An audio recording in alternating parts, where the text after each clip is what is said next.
요한일서 제3절 적그리스도에 대한 배척 내용인데요. 유다서까지입니다. 첫째 1절은 유대주의, 율법주의죠. 유대주의에 대한 형식주의, 유대주의, 율법주의 다 같은 겁니다. 의식주의, 형식주의, 율법주의 이런 것들에 대한 투쟁. 그 다음 두 번째가 지금까지 공부한 세속주의에 대한 것. 오늘 마지막 시간 적그리스도에 대한 배척 중에 우선 적그리스도를 배척하려면 그리스도에 대한 확증을 해야죠. 예수 그리스도가 무엇인가 여기에 대한 확실한 증거가 있어야 이런 그리스도가 아닌 것은 우리가 다 배척해야 하잖아요. 세상 끝날까지도 그대로 존재하는 것이 이제 적그리스도인데, 이 적그리스도에 대한 배척이 지상에 존재하는 교회의 존재 이유다. 왜 지상에 있는 교회는 적그리스도를 배척해야 하는가? 교회란 그리스도가 머리시니까 그리스도를 대적하는 자들은 다 적그리스도 아니에요? 그리스도를 대적자, 그리스도의 대적자는.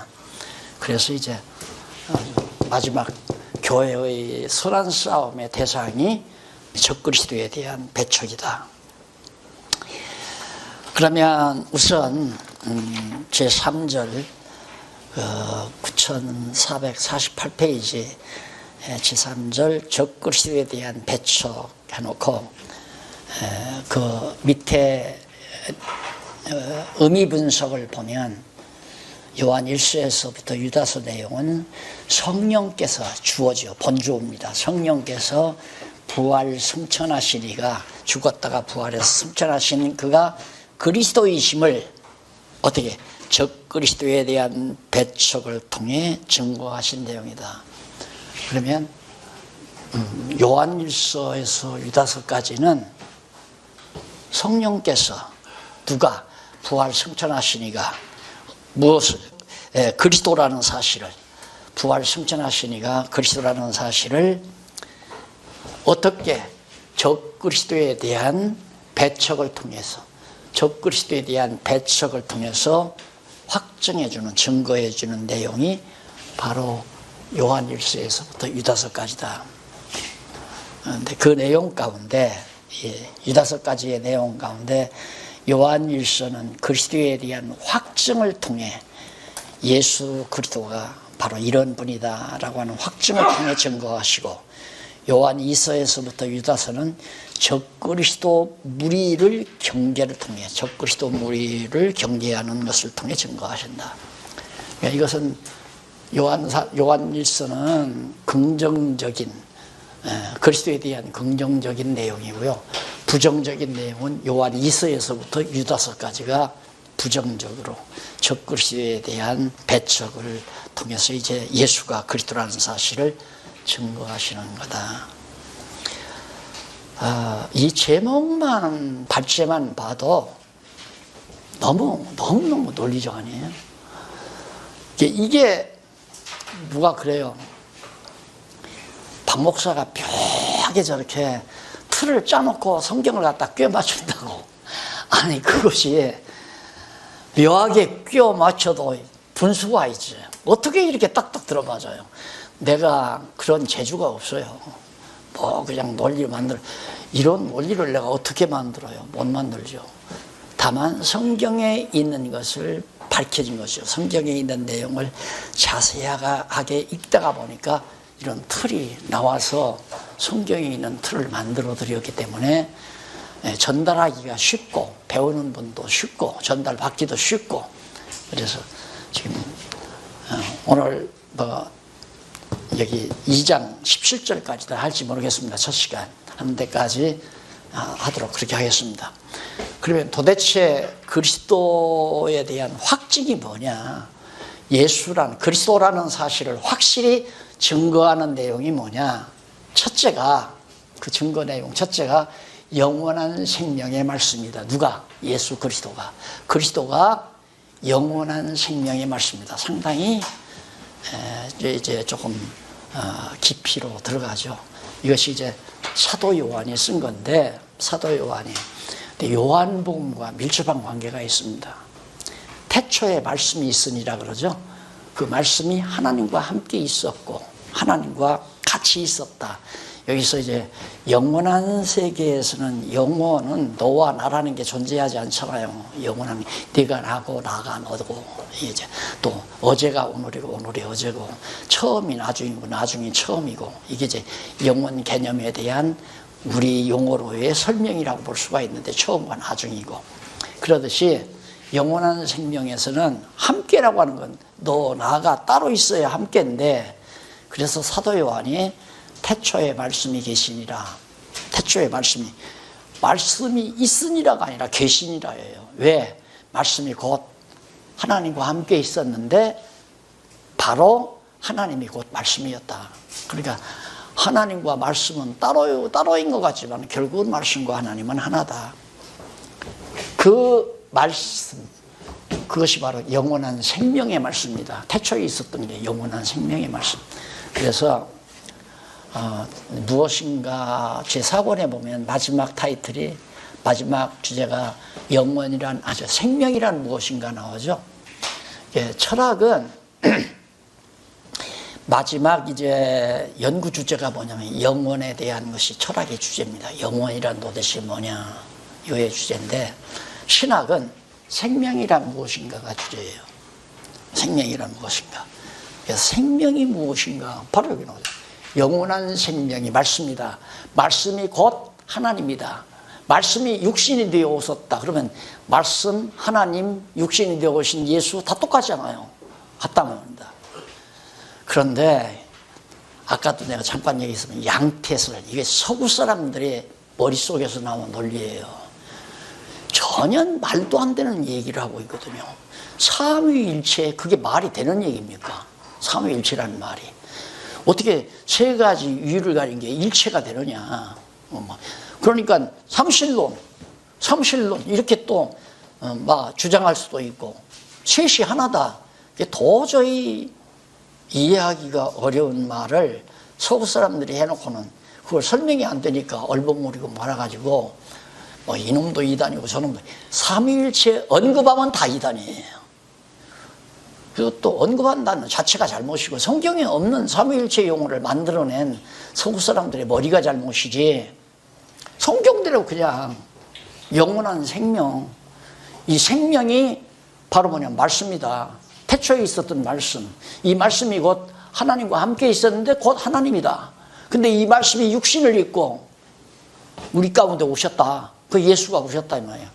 예수의 근본은 말씀이에요. 곧 하나님이란 말입니다. 하나님이 육신을 입고 이 땅에 오신 것이 바로 그리스도다 그 말이거든요. 그러니까 이게 이제 이번 제 1권에서는 좀 적나라하게 제가 좀 밝혔어요.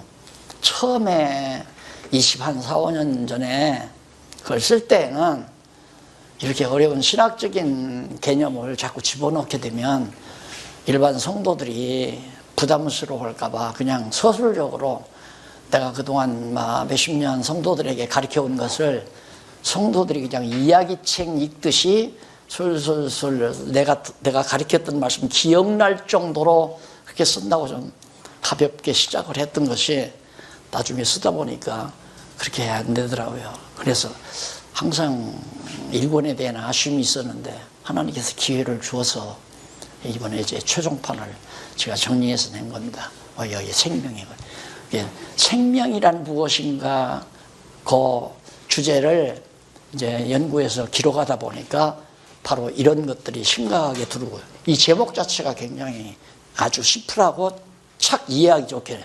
그래서 이걸 이해하려면 생명이 무엇인가 지금 이 생물학에서는 이 생명을 찾기 위해서 줄기세포 해가지고 그걸 생명이라고 착각하잖아요. 성경에서 말하는 생명은 인간들이 이렇게 살아서 움직이고 활동하는 것은 생명이 아니에요. 목숨이에요. 목숨. 생명의 기능에 불과한 거죠. 생명이 작용하는 기능 현상이 목숨이라고 합니다. 목으로 숨이 들어갔다 나갔다 하는 게 목숨. 그걸 생명이라고 얘기하니까 생물학은 유치원생이에요. 유치원생. 신학에서 말하는 생명과 생물학에서 말하는 생명은 유치원생들의 얘기란 말입니다. 이게 이런 말하면 건방지다고 할까 봐서 내가 좀 목사님들이니까 쉽게 제가 말씀을 드립니다. 가소롭잖아요. 물리학도 가소롭고 생물학도 가소롭고 모든 세상 학문이라는 게 바로 바울은 말하기를 그걸 몽학선생 학문 초보라고 그러잖아요. 초보. 그러니까 유치원생들이 하는 얘기다 그 말이에요. 아까도 말했지만 물리학에서 시간이란 무엇인가 초등학생들이 얘기할 수 있는 걸로 정의한다니까. 사건과 사건 사이 그걸 시간이라고 한다. 그래놓고는 선리학이라고 하니까 또 안 되잖아요. 그러니까 시간이 무엇인지 정리도 안 한 다음에 성경을 갖다가 헐뜯느라고 뭐 확신도 없는 거 아무 근거도 없이 아무런 근거도 없이 뭐 몇백만 년이니 몇십억만 년이니 몇백오십억만 년이니 이런 소리를 해서 젊은 사람들의 머리를 다 망가뜨려 놓고 하나님의 말씀을 받아들이지 못하게 만들어 놓고 이거 대단한 얘기입니다. 영원한 생명의 말씀이다. 그게 태초에 있었던 말씀인데 그 말씀이 곧 영원한 생명이고 하나님이고 육신을 입고 말씀이 육신이 되어 있다고 배우신 거. 그런데 우리가 기독론에서 배웠지만은 그리스도의 양성 배웠잖아요. 그리스도의 양성, 인성과 신성. 그건 뭡니까? 신성도 완전하고 인성도 완전하다. 완전한 인성, 완전한 신성. 그래 두 인성과 신성을 공유하신 분이 같이 가지고 계신 분이 바로 예수다. 근데 성경 어디에 봐도 그런 게 없어요. 말씀은 영원한 존재이고 영원부터 있었던 거고 육신은 마리아의 몸을 통해서 입은 거고 그게 분명한데 왜 그걸 예수를 갖다가 신성과 인성 둘로 양성을 지니고 있다라고 그렇게 그게 서구인들의 머리가 형편없다니까요. 그러니까 트럼프 보세요. 김정은이 형편이 뚱뚱하고 그런데도 김정은이한테 당하잖아요. 머리가 모자라니까. 말이 안 되는 걸 서구학자들이 전부 다 신학도 그렇게 만들어놓고 일반 학문도 다 그렇게 일반 학문이 그래서 초등학문이라고 그러죠. 바울은 사실상 유대인이기 때문에 그 동양인이에요. 셈의 후손이란 말입니다. 로마에 가서 공부하면 로마는 야베스의 후손들이 사는 곳이고 거기 가서 뭘 배웠겠어요. 초등학문 배우고 그죠. 그게 와가지고 돌아와서 바리새파에 속해가지고 난리를 치다가 예수 만나고 나면 야 최고 고상한 학문이다. 그리스도를 아는 지식이 최고로 고상하다. 완전히 비교해 놓잖아요. 이게 그리스도를 아는 지금 그리스도에 대한 확증을 하는 거니까 확실히 증거하기 위해서 지금 그리스도에 대한 설명 아닙니까? 왜? 적그리스도를 이것이 아닌 것 다 적그리스도니까. 그래서 긍정적으로 우선 그리스도에 대해서 확증을 해주는 내용입니다. 자, 그러면서 영원한 생명의 말씀, 이게 영원한 생명의 말씀인데 그 말씀을 정리하기 위해서 그 의미 분석 내용을 보면 50페이지 제일 위에 줄 끝 뒷부분에 보면 그 내용 가운데 1장은 말씀의 빛으로 나타남으로 증거하신 내용이다. 여러분 전통적인 주석학에서 태초에 천지를 창조하실 때 천지를 창조하시고 빛이 있으라 해야 되잖아요. 그때 빛을 창조했다고 다 모든 주석이 다 그래요. 전부가 다 그때 빛을 처음으로 창조했다. 처음으로 창조한 게 아니에요. 여기 나오잖아요. 여기서. 1장은 말씀의 빛으로.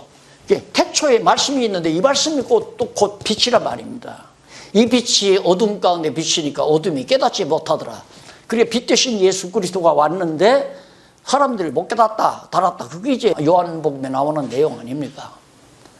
그러니까 예를 들면 이제 태초에 천지를 창조하시나 빛이 빛이라 하시니 그때 빛 얘기할 때 벌써 요한 일서도 생각나야 되고 요한 복음도 생각이 나야 이제 정상적으로 해석이 가능한 거예요. 그래서 내가 늘 강조가 또 거듭 말씀드리지만 성경은 알면 다 알고 모르면 다 모르는 거다.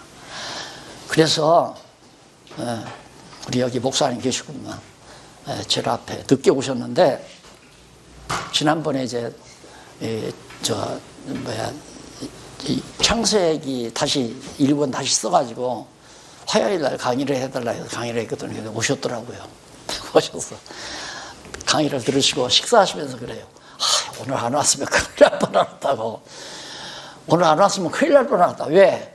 창세기 안 들으셨잖아요. 늦게 오셨기 때문에. 개론도 안 들으셨고. 그러니까 모르고 중간에 이렇게 듣다가 보면 자꾸만 뭔가 안 맞을 수도 있고 잘 이해가 안 가는 수도 있고. 그러나 강의하는 나는 벌써 영원한 생명의 말씀할 때는 내가 요한계시록도 생각할 뿐만 아니라 요한계시록이 그리스도가 영원한 빛이더라. 태양이 없다. 천국에는. 그 창세기 1장에는 태초에 천지를 창조하시니라. 흑암이 깊음에 있고 하나님의 신은 수면에 운행하시다 해놓고는 빛이 있으라 하며 그때 벌써 여기를 창세기 1장을 생각하면 1장 1절을 생각하면 2절을 생각하면서 지금 이걸 제목을 단 거예요. 쉽게 말하면. 그러니까 의미 분석에 있어서 이 제목들은 굉장한 신학적 학문적 배경을 신학적인 학문적 배경을 듬뿍 다 엮어가지고 나온 주제들이기 때문에 그냥 참 어떻게 오늘 안 나오셨구만. 나들 참 목사님 어떻게 그렇게 제목을 너무 잘 다루셨다고. 또 잘 다루는 것도 문제지만 어떻게 글자 수를 그렇게 딱 맞춰가지고 쭉 그렇게 했느냐 이거예요. 그것도 다 독자를 배려해서 그런 거죠. 독자들을 배려해서. 그냥 길게도 하고 작게도 하면 헷갈리니까 가능하면 단어 한 두서너 개로 짤막짤막 심플하게 명쾌하게 타이트하게 딱딱해야 딱딱 들으잖아요. 영원한 생명의 말씀. 이 제목 하나 빼내는 데는 성경 전체가 관통이 안 되고 이게 안 나오죠. 그래서 어떻게 말씀의 빛으로 나타났다. 누가? 그리스도가. 그리스도에 대한 확증을 하려면 확실한 증거가 뭐냐면 말씀이 빛으로 나타났다. 그러니까 태초에 빛이 있으니라가 아니라 빛이 빛이라. 말씀의 빛이 빛이라. 그러니까 보통은 그러잖아요. 말씀으로 천지를 창조했다. 말씀으로 천지를 창조했다니까 보통 어떻게 생각하냐면 빛이 있으라 하면 빛이 있고 육지와 바다야 생겨나라면 말씀대로 그냥 육지와 바다가 그 말씀으로 천지를 창조했다고 착각하는 거예요. 그렇지 않아요. 말씀이신 빛으로 천지가. 그렇게 빛으로 천지를 창조했다는 말은 말씀으로 천지를 창조했다 이 말이거든요. 그러니까 여기서 이제 물리학과 과정에서 만나는데 물리학자들이 모든 물질은 빛으로부터 나왔다 이런 얘기를 해요. 물리학자들이. 그러니까 그들이 말하는 물리는 이 지상에 있는 저주받은 물리를 말하는 거죠. 그러니까 이 지상에 있는 모든 물질은 태양빛과 밀접한 관계가 있다는 것을 깜빡깜빡 뭔가 바짝바짝 빛이 나는 거예요. 그래서 독일의 물리학자들은 비교적 다 모든 물질은 빛으로부터 나왔다. 그런 주장하는 학자들도 있고 물에서 나왔다고 주장하는 학자들도 있고 그것도 일리가 있잖아요. 묻이 드러나 물에서 묻이 드러나 아랫물에서 묻이 드러나라 하니까 물속에서 육지가 드러나잖아요. 그러니까 다 과정적인 상태에서는 물리학이나 생물학의 학과 만나는 게 있는데 문제는 근원을 모른단 말이에요. 생명의 근원을.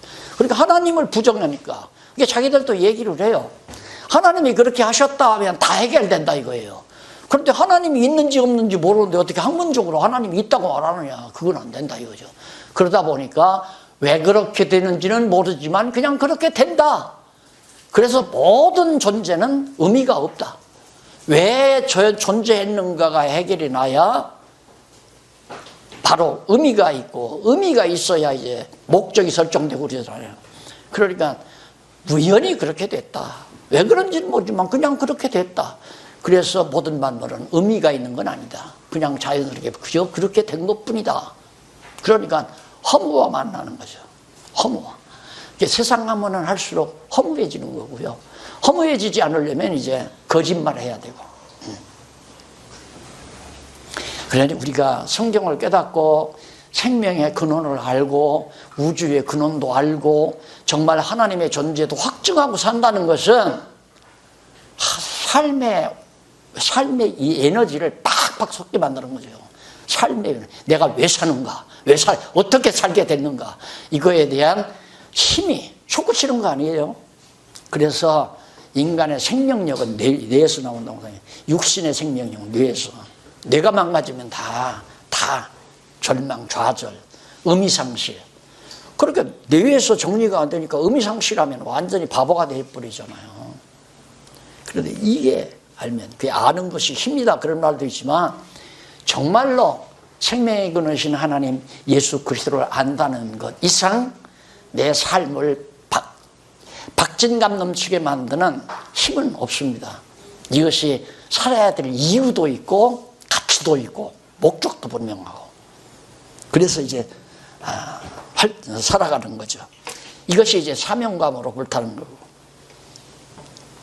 그 말씀의 빛으로 나타났다는 것이 1장에 나오는데,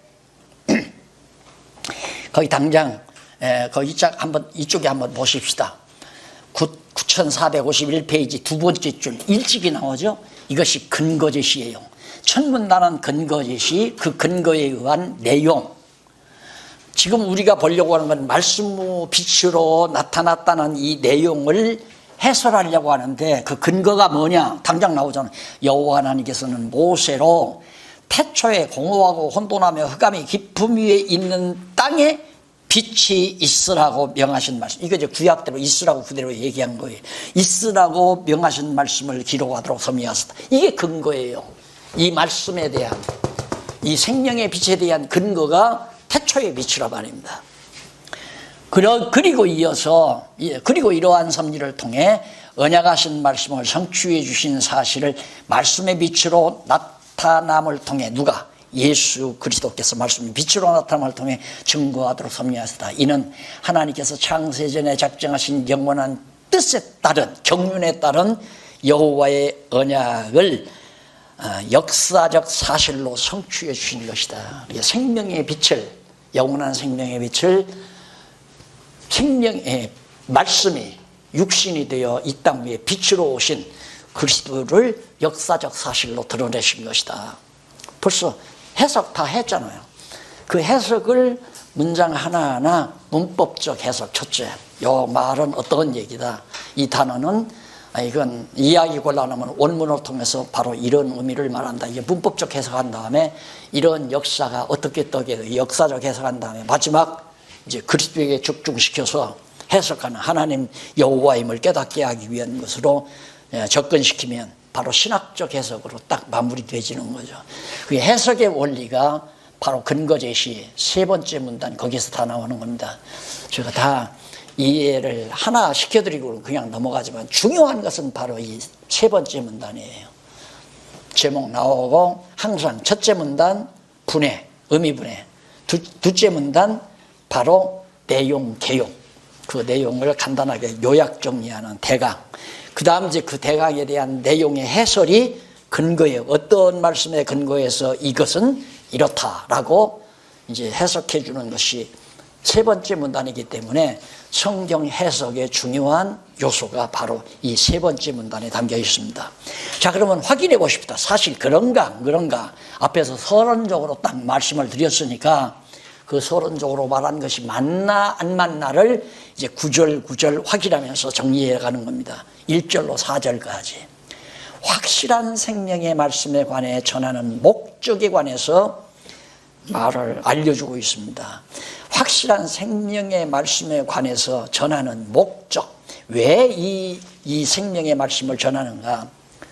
태초부터 있는 생명의 말씀에 관하여는 나오잖아요. 태초부터 있는. 태초에 천지를 창조하시니라. 그때부터 빛이 있었던 거예요. 태초에부터. 천지 창조하기 이전에 벌써 빛이 있었단 말이에요. 태초에 있었으니까. 첫날 태초에 천지 창조하실 때 빛을 지었단 말은 없잖아요. 지었단 말은 없다. 근데 천지 창조해놓고 빛이 있으라네. 그때 빛을 그때 지었다고 자꾸 모든 주석가들이 써놓으니까 이게 영원한 세계가 해결이 안 되고 결국은 뭐 6천년 역사 얘기 나오는 것도 그런 결과 때문에 6천년 역사가 나오는 거고. 아니, 태양에 의해서 현재 이 저주받은 시기에 24시간이 정해진다면 태양빛이 아닌 영원한 빛, 태초에부터 있었던 그 빛은 그 위치는 어떻게 24시간이가 있느냐, 지구가 하루처럼. 말도 안 되는 얘기죠. 그 시간은 우리가 환산할 수 없는 거예요. 하루가 철려 같고 천렬이 하루 같은 세계이기 때문에. 그래서 우리 젊은 이제 지금 교육받은 젊은 세대들은 논리 아니면 설득이 안 돼요. 그래서 성경 꼬박꼬박 하나하나 따져가면서 딱딱 해주어야, 야, 성경이 대단하구나. 물리학 교수한테 저런 얘기 못 들어봤는데, 야, 생물학 교수한테 저런 얘기 못 들어봤는데, 와, 목사님 정말 성경이 그렇습니까? 오늘 안 나오셨네? 네, 한 목사님. 성격에 대해서 예수 믿는다고 교회 나오다가 젊은 사람이 안 나오더래요. 그런데 어떻게 지나가다가 만났대요. 그래 인사를 하고 잠깐 얘기할 틈이 있어서 성경을 좀 얘기하니까, 아니, 목사님, 성경이 정말 그래요? 그러고 말고. 그럼 배워야 되겠는데요. 요즘 교회 잘 나온다고 하잖아요. 이해가 안 가는 걸 누가 믿겠습니까, 요즘. 옛날 어른들이나 그냥 무속신앙에 젖어가지고 그런 전통적인 습관에 젖어서 무언가를 의지해야 된다는 막연한 종교심 때문에 시작해가지고 그래도 유치한 믿음이지만 가지고 살다가 천국도 간 사람도 있겠지만은 이제는 안 된단 말입니다. 이 밝은 시대에. 우리가 무장하지 아니하고 우리가 무기를 현찮게 가지고는 도리어 패배한다는 얘기죠. 모든 철학이나 학문을 박살내버려야 정말 진리 싸움에서 이길 수가 있는 거죠. 자, 그러면 분명하게 태초부터 있었단 말은 영원부터 있었다는 말이에요. 태초라는 말이 영원한 한 시점을 말하는 거니까 생명과 말씀에 관하여는 우리가 들은 바요, 눈으로 본 바요. 이건 예수 그리스도가 영원한 생명의 빛이란 말입니다. 생명의 말씀이고 그 생명의 말씀을 나는 봤다. 태초부터 있었어. 그러니까 하나님과 영원히 같이 있었던 태초의 말씀을 나는 봤다. 귀로 들었고 눈으로 보고 그게 바로 예수 그리스도라는 얘기하면 우리 손으로 만져봤다. 부활하신 예수님 손으로 만져봤잖아요. 이 생명이 나타내신 바 된지라 이 영원한 생명을 우리가 보았고 증거하여 너희에게 전하노니. 왜냐? 왜 이 말씀을 전하느냐? 이는 아버지와 함께 계시다가 우리에게 나타나신 바 된 자니라. 예수 그리스도를 말하는 거죠. 우리가 보고 들은 바를 너희에게도 전하면. 왜 전하는가? 너희로 우리와 사귐이 있게 하려 함이라. 아주 요한의 표현은 또 다르죠. 결국에는 사귐이라는 게 교회 설립이에요. 교회 설립, 교회를 지어가는 것. 건물과 건물을 연결한다고 그러죠. 에베소서에 보면 건물과 건물이 연결해서 지어져 간다. 뭐가? 하나님의 집이, 성전이 지어져 간다. 교회가 점점 지어져 간다 그 말이거든. 이 말씀을 왜 전하는가? 나부터도 마찬가지죠. 목사님들한테 뭐 때문에 내가 이 말씀을 이렇게 전합니까? 전하는 이유는 목사님들과 내가 그리스도 안에서 사귀려고. 무슨 내 패거리 만들려고가 아니라 믿는 것과 하는 것이 하나 돼서 같은 머리 그리스도를 섬기고 그리스도 안에서 선한 일에 함께 쓰임받는 동력자로 사귀기 위해서 이 말씀을 전하는 요한이 바로 그 얘기예요. 너희에게 내가 무엇 때문에 이 생명의 말씀을 전하냐? 너희와 사귐이 있게 하려고 하는 것이다. 목적이 사귐, 코이노니아라고 그러죠. 바로 교회는 사귐으로 지어져 갑니다. 사귐으로. 근데 사귀는 것도 친조릴로 사귀거나 무슨 이용 가치가 동양이기 때문에 동창이기 때문에 서로 취미가 같기 때문에 같이 골프 치러 가다 보면 같은 친구가 될 수 있잖아요. 먹는 음식이 같아지면 냉면 좋아하면 냉면 친구가 되지는 거고 그런 사귐 말고 말씀을 깨닫고 믿는 것과 아는 것이 하나 되면 사귀어지는 거지 사귀는 게 아니에요. 사귀려고 내가 노력하는 게 아니에요. 인간 사귀는 거 그렇게 어렵지는 않잖아요. 돈 좀 쓰면 사귀어지는 거예요. 돈 좀 쓰면. 생일날 봐서 생일 기억했다가 목사님 오늘 생일 아니야? 내가 쏠게. 나오셔. 시간 있으면. 그러지 말고 집에 있지 말고 나오셔. 사모님 귀찮게 하지 말고 나와. 그리고 불러내서 같이 밥 먹으면 사귀어지는 거 아닙니까? 그게 아니란 말이에요. 그걸로 사귀는 게 아니라 그리스도의 지체로 떨어질 수 없는 사귐. 헤어질 수 없는 사귐. 그리스도 안에서의 사귐이죠. 이것을 위해서 내가 이 말씀을 전한다. 이런 뜻이에요. 이렇게 교회가 세워져야 올바른 교회지. 인간적인 수단 방법으로 세워가지고 조금만 섭섭하면 떨어져 나가버리고 욕하고 나가고 비난하고 나가고 열받아서 어떻게 살아요, 진짜. 그래서 그 전에 선배들 목회하는 거 보면 예배당 지어놓고는 다 병들어 돌아가시는 분이 대부분이더라고요. 그래, 나도 혹시나 저 건물 짓다가 병들지 않나 해서 진짜 아주 되는 대로 하자. 있으면 하고 없으면 말고. 자꾸 하자니까 뭐 설계를 내서, 설계도 제가 했잖아요. 설계 그려가지고 설계 사무실에 갖다 주니까 못 그려요, 그걸. 그래 또 오라고 해서 내가 가서 다 이렇게 그리면 됩니다 해가지고 크게 갖다 지어놨는데 짓다가 돈이 모자라면 지금 그만둬버리지 뭐까지. 짓다가 그만두면 그냥 뼈대만 있는 공사장에다 비닐을 치고 그냥 경건히 하고 성경 공부하면 되지 해버려. 그랬더니 아니 뭐 갑자기 그냥 돈 떨어지면 알지도 못하는 사람이 와서 한 1억 이렇게 1억 한 장을 던지고 가고. 내가 별걸 다 봤어요. 지금도 나 그분이 누군지 몰라. 어디서 사는지도 모르고 알 것이 없대요. 그러면서 1억 수표를 던지고 가더라고요. 그래서 저렇게 여러분 와서 보셨지만 그렇게 지어놓은 건데, 결국은 진짜 말씀 안에서 사귀지 아니하면 자기에게 조금만 섭섭해도 장로 떨어지고 나 때문에 떨어졌다는데 어떡할 거예요. 아무개는 장로는 박 목사님이 어떻게 해서 당선시켰다 이거야. 전부 나한테 삐게 되니까 내가 하도 갔잖아서 이게 교회가 아니구나 싶어요. 교회가 아니다. 이건 교회가 아니다. 그래서 아주 딱 각오한 것이면 전하고 가르치자. 전하고 끝내자. 하나님 말씀만 거짓 없이 그냥 순수하게 전하면 사귀어질 자 사귀어지지. 주는 날까지 떠날 수 없이 사귀어질 자가 사귀어지지. 그 확신이 지금 그 신념이에요, 저는.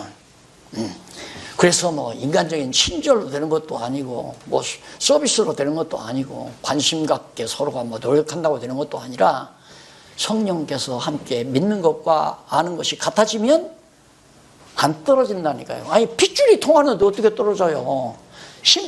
신경이 통하고 핏줄이 통하는데 이게 어떻게 떨어지느냐 이 말입니다. 그것이 내가 하는 게 머리가 다 하는 건데. 그래서 이런 사귐이 곧 교회를 세워가는 것이다. 그래서 거기 보면 사귐이 있게 하려 함이라 전하는 이유는 너희로 우리와 사귐이 있게 하려 함이니, 우리의 사귐은 어떻게? 아버지와 그 아들 예수 그리스도와 함께 함이라. 하나님하고 그리스도하고 여호와 하나님하고 예수 그리스도하고 함께하는 사귐이지 너와 나와의 사귐이 아니다. 너와 나만의 사귐은 정당 사귐이고, 정당 사귐도 어디 뭐 국회의원 선거해 준다면 붙어 있다가 선거 안 한다면 떨어져 나가잖아요.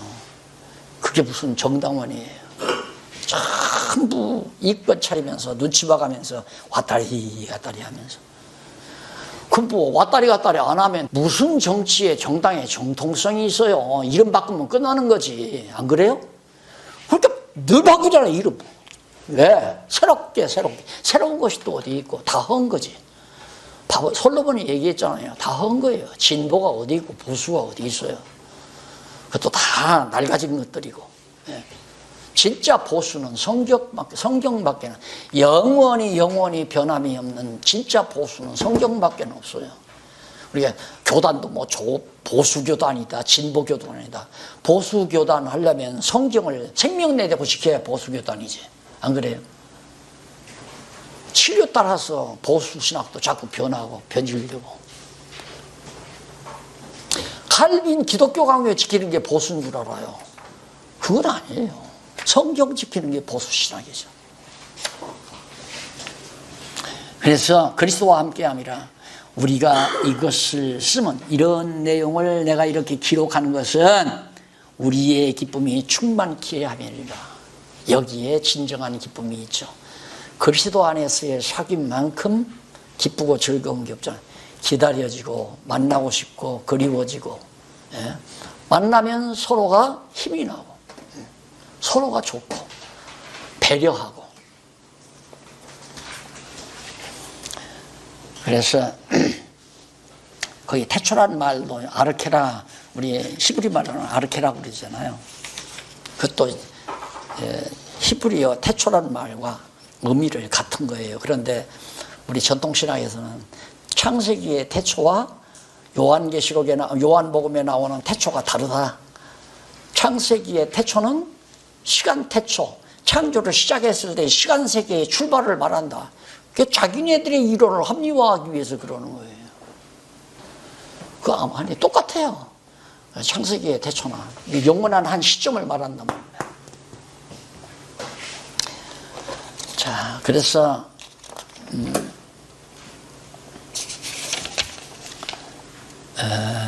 사귐이란 말 거기 나오죠? 이쪽 53페이지 중간쯤 보면 히브리어만 코이노니아 나오죠? 교제, 참여 또는 나누어 줌, 서로. 자, 이게 이제 지체의 의미로서 이해하면 틀림이 없습니다. 교제, 서로가 연결해서 교제가 돼야 되잖아요. 소통이 돼야 되잖아요. 몸 전체의 기능이 소통이 돼야. 그래서 왼다리를 못 쓴다, 마비가 됐다면 어딘가에 맥혀서 그래요. 소통이 안 되니까. 온 몸이 핏줄과 신경이 잘 소통이 되면 건강한 몸이듯이 그리스도의 몸도 그래요. 코이노니아가 잘 되면 건강한 교회입니다. 그래서 이제 이런 교회 한번 해보고 싶은 거예요. 나도 이제 좀 미숙한 교회도 해봤으니까 미숙한 교회도 남 하던 것처럼 다 해봤고 건물도 뭐 지어볼 만큼 지어보고 다 해봤는데 아니더라. 그걸 아니까 결국은 이제 성경대로 성경이 말하는 교회대로 해보고 싶은 소원 가지고 지금 살아가고 있는 거 아닙니까? 그래서 이 하나님이 세워가는 교회를 보고 싶습니다. 내가 이제는 하나님이 하시는 일 보며 살고 싶습니다라고 소원을 가졌던 이유가 이렇게 하나님의 스스로 친히 영원한 생명의 말씀으로 오셔서 스스로의 몸을 세워가시는 그리스도의 사역을, 성령의 사역을 눈으로 보며 살고 싶다 그러는데 그게 좀 점점 지어져 가는 것을 실제로 보고 있잖아요. 그래서 이러다가 보면 정말 세계 방방곳곳으로 퍼져나가서 서로 사귐이 있는 교회가 되지 않겠나. 이북이 열린다니까. 그래서 그전에는 리무진 타고 이제 실크로도 달려보고 싶었는데 머지않아 잘만 뭐 문 대통령 지금 저기 갔다죠. 러시아 갔다죠. 갔는데 동해안 철도도 연결하고 서해안 철도도 연결한다니까 이제는 CTX 타고 갈 것 같아요. 실크로. 안 그래요? 그런 날이 있을 것 같아요. 그러니까 그렇게 되면 이제 우리 지체들이 뭐 러시아도 있을 수 있고 뭐 유럽에도 있을 수 있고 중국에도 있을 수 있고 파키스탄이나 아프가니스탄 같은 데도 있을 수 있고 동남아에도 있을 수 있고 우리 지체들이. 이게 우리는 신령한 교제이기 때문에 서로 만나서 손을 잡기는 자주 못 만난다 할지라도 영적으로는 다 믿는 것과 아는 것이 같기 때문에 좋은 소식이 오고 가고 주고받고 할 수 있는 교제하며 살 수 있는 아름다운 교회가 어느 정도까지 내 죽는 날까지 어느 정도까지 세워지려나 그게 약간은 궁금한 거죠. 이런 얘기를 왜 하느냐면 진짜 참 교회 모습이 무엇인지를 목사님들이 조금 한번 감지하셨으면 하는 바람에서 이런 얘기를 구체적으로 해보는 겁니다. 자, 그 다음에 이제 사귐에 대해서 5절로 7절에 보면 1장 5절로 7절 거기 보면 빛 가운데 행하면 사귐이 있고 죄를 깨끗게 함을 알려줍니다. 우리가 빛 가운데 어떤 빛 가운데? 생명의 빛 가운데. 아까 빛으로 오셨다고 그랬죠? 그러니까 그 빛 가운데 그 말은 그리스도 안에 있으면 어둠이 물러가잖아요.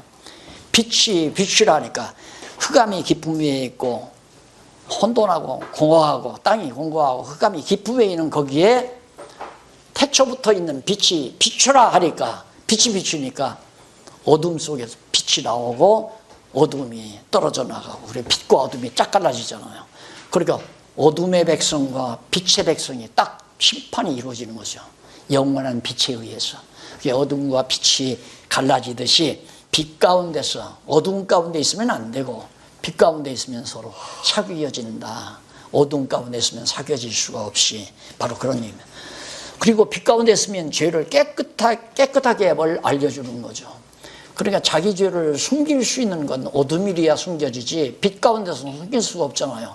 드러나니까 다 씻어낼 수 있는 거 아닙니까?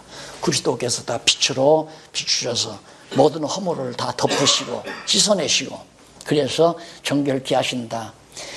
우리가 저에게서 듣고 너희에게 전하는 소식이 이것이니, 어떤 소식이냐? 곧 하나님은 빛이시라. 하나님이 빛이시고 예수가 빛으로 세상에 오셨고, 하나님과 예수는 하나다. 나를 본 자는 하나님을 보았다. 무슨 삼위일체가 무슨 삼위일체예요. 만일 우리가 하나님과 사귐이 있다 하고 어두운 가운데 행하면 그건 거짓말이죠. 어두운 가운데 있으면서 하나님과 사귐이 있다? 그거 거짓말이에요. 빛이신 하나님 앞에서 빛과 사귐이 있으려면 빛 가운데 있어야 사귐이죠. 그냥 저 그리스도 안에 있어. 그리스도의 지체로서 살아가야.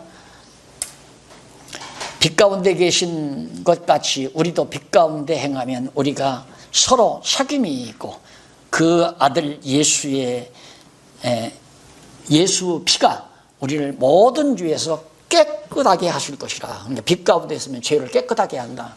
우리가 그리스도 안에 있으면 그리스도가 당신 몸, 우리는 몸에서 땀내만 나도 가서 샤워하잖아요. 왜? 머리가 야 가서 샤워해라. 하면 너 사우나 가라. 뭔가 좀 살결이 좀 뻐걱뻐걱하면 야 가서 때밀이 해라. 머리가 지시하니까 깨끗하게 하잖아요. 마찬가지로 우리가 빛 가운데 그리스도의 지체가 되면 그리스도 자신이 우리의 죄를 다 깨끗하게 때밀이까지 해서 깔끔하게 깨끗하게 하신다. 와, 진짜 그리스도의 지체로 살아간다는 것이 얼마나 큰 행복인가 알 수 있죠. 그 다음 8절로 10절, 죄와 진리 그리고 범죄와 말씀의 관련성에 대해서, 죄와 진리가 무슨 관계가 있고 범죄와 말씀은 또 어떤 관련성이 있는가. 만일 우리가 죄 없다 하면 스스로 속이고 또 진리가 우리 속에 있지 아니할 것이고 그럴 거 아니에요. 우리는 분명히 죄인인데 나는 죄 없다. 죄가 있어야 정상이에요. 우리는 죄가 있어야. 왜? 죄 짓고 타락했으니까. 근본 죄인이 났잖아요. 죄인으로 우리가 출생하는 거고, 죄 가운데 잉태되고 죄에서 출생해서 죄에서 자라났기 때문에 죄인이란 말입니다. 도둑질 안 했다고 죄인 아닌 게 아니에요. 간음 안 했다고 해서 죄인 아닌 게 아니에요. 다 근본적으로 죄인이고, 죄인이기 때문에 범죄하며 사는 거죠. 범죄했기 때문에 죄인이 되는 게 아니라 죄인이기 때문에 죄를 범하고 사는 거다. 그게 이제 정상적이란 말입니다. 그러니까 죄인인데 나 죄 없다 그러면 거짓말쟁이고, 거짓말한다는 건 어두운 가운데 산다는 얘기예요. 빛 가운데 있으면 죄가 다 드러나는데 어떻게 자기가 죄 없다고 할 수 있는지 이거예요. 캄캄한 데 가면야 나 더러운 데 없다 안 보이니까 그렇게 말할 수 있지만, 빛 가운데는 다 드러나는데 전부가 다 적나라하게, 그러니까 난 죄인을 소이다 말할 수밖에 없잖아요. 바로 그 얘기예요. 저는 미쁘시고 진실하사 말이다. 우리가 죄를 자백하면, 여기서 자백한다는 말이 이 말 때문에, 이게 이제 로만 캐톨릭주의 고해성사 의식하면서 자백이라는 말은 시인하라 이 말이에요. 시인한다. 나는 죄인이다. 뭐 신부 앞에 가서 내 죄 이런 죄 졌습니다 자백하라는 말 아니에요. 시인한다라고 봐야죠. 그래서 저는 미쁘시고 의로우사 우리 죄를 사하시며 모든 불의에서 우리를 깨끗게 하실 것이다. 그리스도 안에 있으면 다 정결하게 되는데, 죄인이면 어때요? 죄인이니까 그리스도를 만나는 거죠. 의인이면 그리스도를 뭐로 만나요? 그래서 예수님은 의인을 부르러 온 것이 아니라 죄인을 부르러 왔다. 그래서 자백이라는 말이 밑에 세 번째 줄 나오잖아요. 세 번째 줄 앞부분에 자백이라는 말은 헬라어로 홀로로게오라는 말인데, 이는 고백하다, 시인하다 또는 인정하다. 내가 죄인이라고 인정해야 한다 이 말이에요. 근데 이걸 고백하다라는 말은 고해성사를 의식에 두고 사전에서 그렇게 만든 거예요. 그래서 자꾸만 왜 인간은 누구한테 가서 얘기하면 후련하잖아요. 창고에 혼자 감추고 있었던 그런 심리적 효과를 누리기 위해서 로만 캐토릭은 고해성사 제도를 만들어 놓은 거거든요. 그걸 본받아 가지고 부흥사들이 전부 와서 고해성사 하듯이 죄다 고백하고 그다음 사죄의 예물 가지고 와서 오늘은 내가 사죄기도 특별히 용서함 받는 사죄기도를 안수기도를 할 거니까 다 준비해가지고 오너라. 그래서 뭐 봉투 들고 나오면 다 가다 전부 하고 안 그러면 조용히 심한 죄는 조용히 찾아와라. 그래서 강사방에 가서 제가요 남편 몰래 어쩌고 저쩌고 제가 아내 몰래 어쩌고 저쩌고 이러면서 고백. 남자들은 잘 안 하잖아요. 죄송합니다. 남녀 비하가 아니라 여자분들이 막 그냥 부흥회 때 그냥 이렇게 돼가지고 소위 강사방에 가가지고 제가 남편 몰래 뭐 다른 남자를 봐서 이런 얘기까지라도 지금 막 엉엉 울고 막 콧물 짜고 그리고는 돈 막 몇십만 원 갖다 봉투에다 넣고 그리고 이제 기도받거나 예, 용서받았구나 이런 식으로. 그게 밀양이라는 영화에 나오잖아요. 밀양이라는 영화에.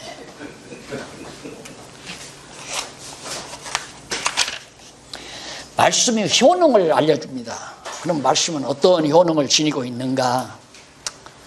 여기서부터 다음 시간 우리 만나서 강의하도록 하고 미리 한번 읽어보시면 난 참 요한일서 너무너무 좋아요. 요한일서, 요한복음 너무너무. 왜? 창세기를 바르게 볼 수 있는 눈을 틔워주는 내용이 나오니까. 영원한 빛. 빛은 창조물이 아닙니다. 영원한 빛에 의해서 첫째 날 빛과 어두움이 만들어지죠. 그리고 이제 아랫물에 의해서 윗물과 아랫물이 갈라지고 그게 창세기에 나오잖아요. 근원, 본래부터 있었던 영원한 생명의 말씀, 말씀의 빛으로 나타났다. 이 부분까지를 오늘 말씀을 드렸습니다. 다음 시간에 여기서부터 하도록 하고 미리 유다서까지 한번 읽고 오시면 다음 시간에 유다서까지 하고 그 다음부터는 요한계시록 한 4주에 걸쳐서 요한계시록 끝까지 정리하면 약속대로 신약 성경 강의가 마무리되겠습니다. 이거 마무리하면 다음 학기 방학하고 나서 다음 학기에 시가서 욥기에서부터 시작해서 선지서 그 다음 학기에는 선지서 말라기까지 하게 되면 3년 반 만에 창세기에서부터 요한계시록까지 완벽하게 다 끝을 맺도록 그렇게 되겠습니다. 기도하십시다. 자비하신 아버지 하나님, 지혜와 총명의 신을 허락해 주시고 보혜사 성령을 통하여 우리가 하나님의 말씀을 말씀대로 보고 함께 기뻐하며 그리스도 안에서 진지한 아름다운 사귐을 갖게 하시는 것을 너무너무 감사드립니다. 하나님 아버지여, 사나 죽으나 오직 진리만을 위하여 우리의 영원한 머리 되신 그리스도만을 위하여 하나님의 영광을 위하여 아름답게 쓰임받는 저희들의 삶이 될 수 있도록 성령께서 역사해 주시옵소서. 예수님 이름으로 기도드립니다. 아멘.